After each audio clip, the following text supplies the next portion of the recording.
तो Pokemon day हो गया, जनरेशन 10 की घोषणा भी आ गई, बड़ी बड़ी बातें हो गईं।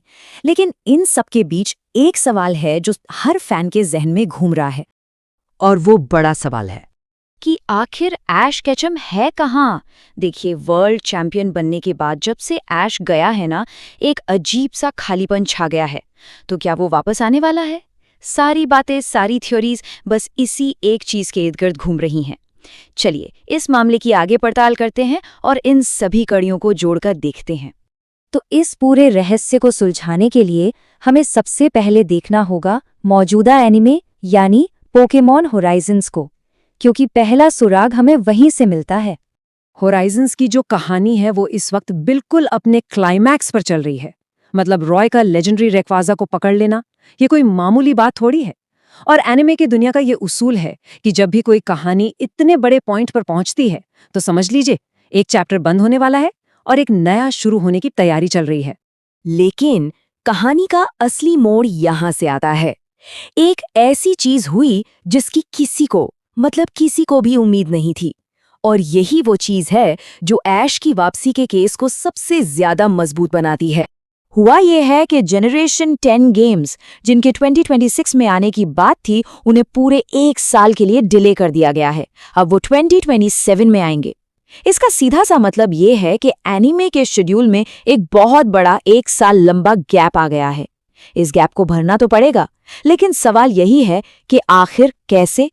और बस यहीं पर कुछ पुरानी लीक्स जो पहले सिर्फ अफवाह लग रही थीं, वो अचानक से बहुत बहुत ज्यादा जरूरी हो जाती हैं।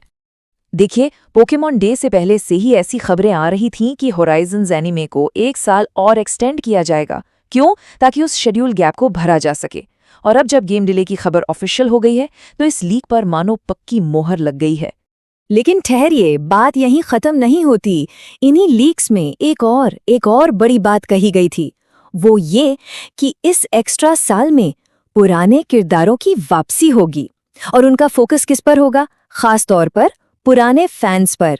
और इसके बाद जो लीक में लिखा था वो तो जैसे सबूतों का पहाड़ खड़ा कर देता है। साफ साफ लिखा था कि नए एनिमे सीरीज खास तौर पर पुराने फैंस को खुश करने के लिए बनाई जाएगी। सोचने वाली बात है, ये सिर्फ एक इत्तेफाक नहीं हो सकता। ये एक सोची समझी बिजनेस स्ट्रैटेजी लगती है। पुराने फैंस को वापस लाना फ्रेंचाइज को एक नई उड़ान दे सकता है। तो चलिए अब सारी कड़ियों को जोड़ते हैं। हमारे पास क्या है?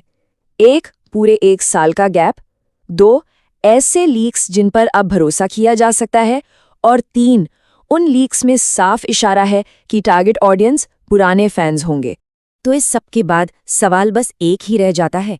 अगर मकसद पुराने फैंस को वापस लाना है, उन्हें खुश करना है, तो वो कौन सा एक किरदार है जिसकी वापसी इस बात की गारंटी दे सकती है, जिसके आने से पूरी की पूरी एक जनरेशन वापस एनिमे से जुड़ जाएगी?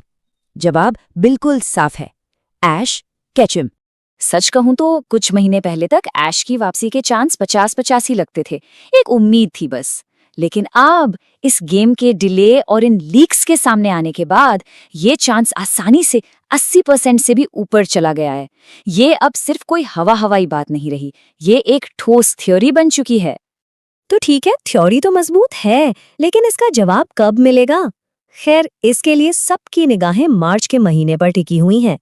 खास तौर पर 2 तारीखें हैं जिन पर नजर रखनी होगी। पहली है 13 मार्च। कहा जा रहा है कि इस दिन होराइजन्स का 1 घंटे का स्पेशल एपिसोड आएगा जो शायद किसी बड़े स्टोरी आर्क को खत्म करेगा।